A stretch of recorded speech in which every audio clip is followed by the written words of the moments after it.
To recap, number one for 2019. All right, which phone we gonna use today? Let's see, we got 11 Pro, Pixel 4, Note 10 Plus. I don't know which one I wanna go with, player. What up, YouTube? My name is CJ. This is CJ Knows Tech, where I know tech so you don't have to. Basically, we going head to head to head, baby. It's the iPhone 11 Pro versus the Note 10 Plus versus the Pixel 4 XL, baby. It's about to be a slugfest. It's about to get ugly. Hey, yo, tame yourself in the comment section. But before I go any further, hit the comment section right now and name which one is your top one out of these three.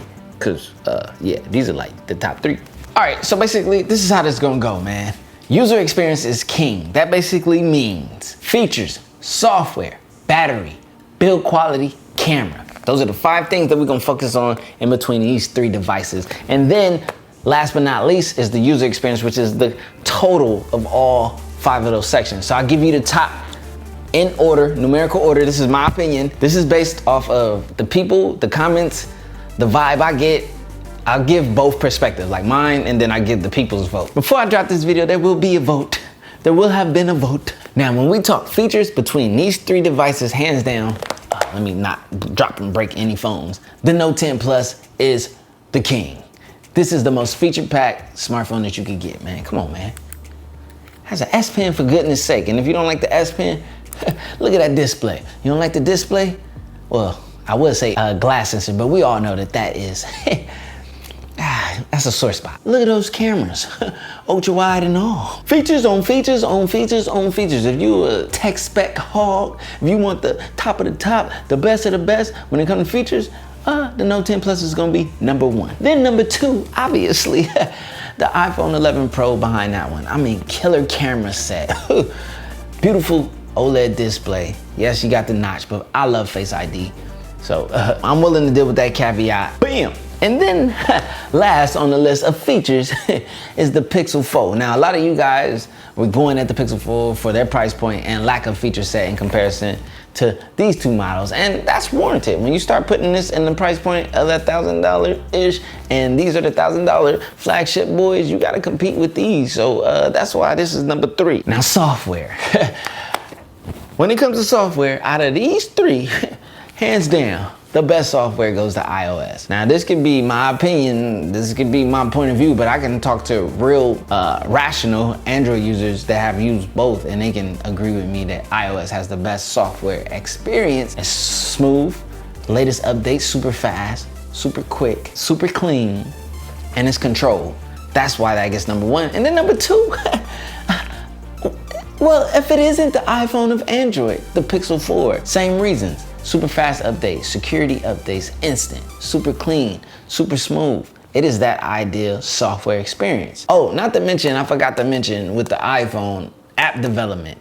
All of the apps developed first for iPhones because it's like one platform, one code that goes universal, you know, amongst all of their devices. It's just an easier platform to develop for, so you tend to see apps go on iOS first and then come to Android, and that's kind of annoying. And then last but not least is the Galaxy Note 10 Plus. Yes, it has a great software experience. You know, you got the One UI on there. It's getting cleaner, but it's not quite as clean as these 2, and that's why it's number 3. Oh, another thing in software is AirDrop, iMessage, the iCloud synchronicity. You know what I mean? Having my notes edit here and there. Now, yes, you can do that on Google as well. That's why it has the second. And yeah, you can use Google on here as well. That's why it's 3rd. When it comes to these 3, and we're talking battery, it's an easy order. iPhone 11 Pro smashed the battery, smashed the competition this year. This is the best battery. This is crazy.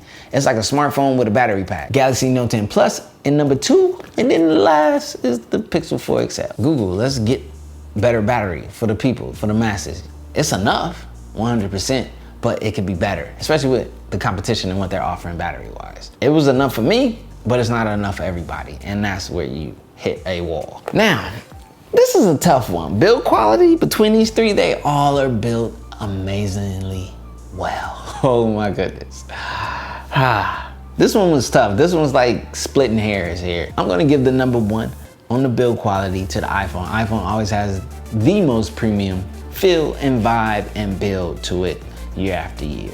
Like, I mean, this thing is sleek, it's smooth, and yes, I know it's been the same design for the most part over and over. And hey, next year, rumored redesign, so hopefully it comes. Then number 2, this one might shock you. You're not giving the credit where it's due if you're not saying that the build quality of the Pixel 4, man, yeah, I'm kind of wanting to change. Between these two, it's so hard. The build quality of the Note 10 Plus is, it's A1, it's stellar, man. It is so good, feels great in the hand. This is the best smartphone without a case in your hand. Like, these two are like this. It's like, no, I would call it a tie. I won't tap out that way. So Pixel 4 and then Note 10 Plus. I don't know. And then we come to camera. Now this one's interesting. We'll split this up into 2 sections. We're gonna go with photos and then we'll get into video. So let's start off with photos. The still and ever so remaining champ is the Pixel device. I mean, some people don't like it because it tends to have a lot more contrast and a more blue tint to it, but I like that. So for my eye of photography, I love the contrast look of the Pixel. Sometimes it's overkill, I won't even lie. But hey, if you know what you're doing, you can get in the right app and you can tune that to your liking. Number 2 in photos is the iPhone 11 Pro. They absolutely smashed it out of the park this year. Technically, this one could be number 1. Like, I ain't even gonna lie. This is gonna be split into 3 sections. Photos, video, and then a combination of both. And then when it comes to photos, last but not least is the Galaxy Note 10 Plus. Note 10 Plus, Samsung, they did really good with their new algorithm for photos and cameras and so forth this year, but it's just not quite on par with what these two have to offer. Video? Now when we talking about video, the order gets rearranged. This is the best video on the smartphone, period. I would create with this and literally run a YouTube channel and videos off of this device. It's that good. Number 2 for video, it ain't the Pixel, it's the Note 10 Plus. So if I'm gonna pick out of the 3, it's gonna go number 1. Number 2, the Galaxy Note 10 Plus. Wow, the front camera video is not my favorite. The rear camera video is really good, and you got that ultra wide to get that good vlogging angle. And then last but not least, when it comes to videos, the Pixel 4 XL. This is something that we complain and fuss about a lot, and it's something that I think Google needs to take into account for the Pixel 5. Don't Google, get the video. And then when we talk about the combination of stills and video, I'm gonna go iPhone 11 Pro is gonna be the number 1. Hands down, what Apple did with the cameras in this thing, the collective, this is the best camera smartphone out right now. The Galaxy Note 10 Plus gets number 2 in the collective, man. It has good video and stills are good, so I can't give that to the Pixel. The Pixel is out of the game in video, so definitely Note 10 Plus number 2, and then Pixel 4 XL. So when it comes to the cameras, as the collective, iPhone, Galaxy Note 10 Plus, Pixel 4 XL. Man, the Pixel 4 XL, the stills are like so good. As you saw, right there, I was ready to pick it over the Galaxy Note 10 Plus, but then I had to be realistic. So at least you know I'm keeping it a buck right here on the fly. You know what I mean? Ain't no script right here. All right, this is the last section. This is user experience. And this one is really where it matters. This is the collective of all of those subjects that I spoke about. And this is where it really gets real. User experience. It's weird in the tech space because some of you guys have brand loyalty. I hate Apple. And I would never, ever, ever use an iOS device. Bias? Fanboy? You calling me a fanboy? So you have a biased opinion, you have a biased point of view towards user experience and branding and which brand you rock with and all that stuff. I carry one of each every day, and I will gladly use one over the other regardless, depending on the user experience. Like right now, I'm carrying the 11 Pro and the Pixel 4 XL simultaneously, and I'm reaching for the Pixel 4 XL more than the 11 Pro. That does not necessarily mean that the user experience on the Google is better than the iPhone, but it's just that good. So when it comes to overall user experience, whew, let's get into it. Number 1, I'm gonna name each one. I'm gonna give reasons that support why it has that ranking in user experience. Y'all should have known. It ain't no surprise. Y'all know the iPhone 11 Pro has the best user experience. The totality, the ease of use. Anybody, you can give anybody an iPhone. Whether it be a young child, a middle-aged person, or an elderly. An iPhone is more likely the phone that you can give to someone who isn't tech savvy and they can get it, use it, and enjoy it. That's user experience. They're gonna enjoy the cameras on this one. Who wouldn't enjoy the cameras on the iPhone 11 Pro? They're gonna enjoy the screen, the look, the vibe, the build quality, the software. They will enjoy their experience, all of the apps that are available on the iOS platform. And if they have other Apple products, AirDrop. If they have friends that have Apple products, which is likely in the US, iMessage, and the list goes on. So the totality, the overall experience, the ecosystem, all in all is what makes this the best user experience out of all of them. And that's what this whole video is all about. So my number one smartphone of 2019 is the iPhone 11 Pro. The user experience is there.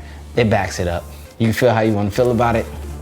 I don't give a Next up is the Galaxy Note 10 Plus. But CJ, you say it's the king. Yeah, it's the king. Yes, it has all of the features, but in user experience, you gotta remember, it's the totality. Front facing camera, software experience, you don't get those instant updates and things like that. There's so many things that go into user experience more than just how I enjoy my features on a smartphone. You know, I want my security updates rapid. Now, this year I will say Samsung has been pretty snappy with the updates, but it's still not on the level of what a Pixel would give you update-wise, which is in line with what the iPhone gives you. All updates and security updates are instant, direct to your smartphone. That's hands down. And that also makes it easy for someone when they don't know all that tech-savvy stuff and they don't know how to go in there and check for update. Apple, hey, it's time for an update. It's available. Hit this now, we'll do it for you while you sleep with your phone on the charger. So, user experience, the Galaxy Note 10 Plus, my favorite phone every year. The boss of all boss hogs, the big boy, the S Pen swinging, best display hanging, A1. But you gotta put in the totality, the software, Android, in comparison. That's why this is number 2. And it's a close contender for number 1, but I had to give that to the 11 Pro. The improvements of Apple this year, it's been like one of the best improved iPhones in a long time, and I've even seen Android users willing to switch. So Samsung's going in the right direction, but there's a couple things they can improve camera-wise. iPhone came and they knocked them upside the head. I just gotta keep it a buck. If you don't wanna admit to that, so be it, but they gotta get the cameras better. Like build quality, they already got that. We don't have to worry about that. It's the software experience and the camera that needs to be improved in order for this to get number 1 in my book. Last but not least, number 3 is the Pixel 4 XL. Now granted, I'm gonna keep it a buck in my personal list. Like I'm considering the public and then my user experience. As far as totality of user experience, these are my top 2. The reason why this is number 3 in the list, it would be wrong for me to give the Pixel 4 XL over the Note 10 Plus because there's a handful of lacks in the Pixel 4 XL that's just keeping it from having that number 2 spot. When you come to cameras, the camera's A1 in stills, but it's not there video-wise. We didn't get the ultra-wide angle that a lot of people wanted. It's not a necessity, but I think it would have sweetened up the sauce, especially for the price point that they were asking. Now, software on here, A1, baby. Rivals the iPhone on any day. The build quality of this thing was A1. So really, all in all, man, this is a great smartphone. It's slept on. I do agree with some of the caveats and some of the issues other reviewers and people have with it, but I don't think it's enough to just trash this phone. But yes, Google, take heed to what people are offering up as their constructive. It's coming off as negative input, but a lot of it, I think, has a constructive viewpoint. Really, battery and give them that camera and improve video and you are in the game. Now there's a couple other things as well, I believe, like your facial recognition and things like that, because that's convenience for people who need to log into banking apps and stuff. Just having that ready. It's complicated. Could have kept the fingerprint sensor around. That would have bypassed a lot of that friction on that one. But I don't mind not having the fingerprint sensor. I love the face unlock. I mean, add the added security with the eyes and a couple of those other complaints that other people have, and you got a solid smartphone. To recap, number 1 for 2019, iPhone 11 Pro takes the go. Number 2, Galaxy Note 10 Plus. Yeah, baby, they king. And then number 3 is the Pixel 4 XL. Yo, list your numbers. If I were to go off the people, I'm gonna guess, well, my audience, I know if I ring a vote, you guys are probably gonna go Note 10, 11 Pro, then Pixel 4 XL. That's just my guess. Oh wait, I pointed it to the wrong ones. Note 10 Plus, 11 Pro, and then Pixel 4 XL. That's my prediction. I haven't ran the poll, but I'm gonna run the poll and I will post the results now.